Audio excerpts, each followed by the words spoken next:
अस्सलाम वालेकुम, क्या हाल है सबके। और पाकिस्तान ने जो है पहला मैच अपना जीत लिया है, ज़बरदस्त परफॉर्मेंस दी। बैटिंग में थोड़ा सा हम कोलैप्स किए, लेकिन इतना तो बनता ही है। लेकिन सब शकील का बहुत ज़्यादा शुक्रिया और रिजवान का बहुत ज़्यादा शुक्रिया कि उन्होंने वही शो किया जो कि बहुत ज़्यादा लैग करते। बहुत ज़्यादा लोग कह रहे थे कि जी अगर बाबर आजम चल जाएगा, इमाम चल जाएगा या फ़खर चल जाएगा तो हमारी जो है मिडिल ऑर्डर में इतनी ज़्यादा पावर नहीं, और आज वो पावर शो हुई। अच्छा भला स्कोर किया, ठीक ठाक स्कोर कर लिया था। मुझे 280 290 स्कोर करना अच्छा स्कोर था। हम क्योंकि हमारी बॉलिंग स्ट्रांग है। Any any score which is above 270 मुझे लगता है हम अच्छा पकड़ सकते हैं, और यही हुआ, पकड़ा हमने। हमारी बॉलिंग ने हमेशा अच्छा ही किया, और हसन अली का बहुत अच्छा चलना था। हसन अली ने बहुत अच्छा परफॉर्म किया, 2 विकेटें ली, ज़बरदस्त परफॉर्मेंस। हारिस रऊफ ने एट द एंड जो है वो काफ़ी टसल चली उनकी, तो काफ़ी मज़ा आया। ओवरऑल जो है परफॉर्मेंस पाकिस्तान की देखी जाए तो पाकिस्तान की परफॉर्मेंस जो है वो अच्छी रही है। यस, क्योंकि काफ़ी लोग ये बात कर रहे थे कि अगर दोनों चल जाते हैं, और यही बात है कि अगर 15-20 ओवर तक पहले 3 लोग चल जाते तो हमारी इतनी बैटिंग होनी चाहिए कि हमें जो है वो अगले 50 ओवरों तक ले जाना चाहिए। हर टीम को जो है वो थोड़ी सी मुश्किल होगी मिडल ओवर में, चाहे वो बॉलिंग कर रही हो चाहे वो बैटिंग कर रही हो, क्योंकि फिर आपको सोचना पड़ता है, you have to regroup, you have to do a partnership. अगर आप बॉलिंग कर रहे हो, अगर आप बैटिंग कर रहे हो तो आपको पार्टनरशिप करनी पड़ेगी। अगर आप बॉलिंग कर रहे हो तो बॉलिंग में भी आपको पार्टनरशिप से करना पड़ेगा।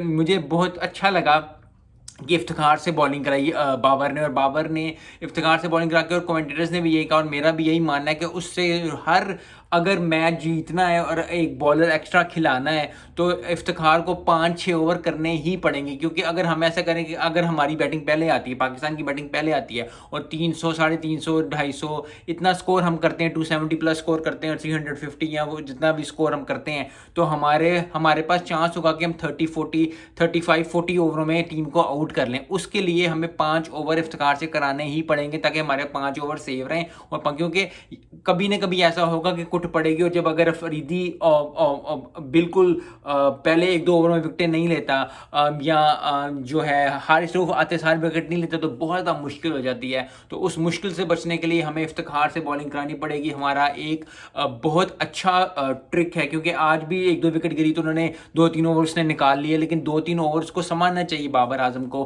कि इफ्तिखार जो है वो इफ्तिमेनिया जो है वो बैटिंग से तो चलता ही चलता है, बॉलिंग से भी उसको ठीक ठाक अगर कॉन्फिडेंस दिया जाए। पहली पहले बॉल पे ही विकेट ले डाली, वो गलती नीदरलैंड के बंदे की थी, लेकिन फिर भी विकेट विकेट ही होती है। ज़बरदस्त उन्होंने इफ्तिखार नहीं किया। तो मुझे लगता ये है कि इफ्तिखार को भी स्टेप अप करना चाहिए। अगर बाबर आजम इस तरह नहीं सोच रहा तो 5-6 ओवर से कहे कि मैं करा सकता हूँ, जैसे विकेटें 1-2 गिरे 3-4-5 ओवर खड़का दे, अपने मज़ेदार कर ले। क्योंकि ज़बरदस्त बात यह है कि अगर वो इस तरह कर लेगा तो 5-6 ओवर निकल गए, उसके बाद फिर हमारे 40 ओवर आ जाएंगे। 40 ओवरों में अगर 40 ओवर हमारे 4 अच्छे बॉलर करते हैं तो फिर हमारे पास फिर भी 2 बॉलर हो जाएंगे जो हम स्विच इन ऑन ऑफ कर सकते हैं। क्योंकि अगर स्पिनिंग ट्रैक है तो ये टीम बहुत ही परफेक्ट है, बहुत अच्छी टीम है हमारी।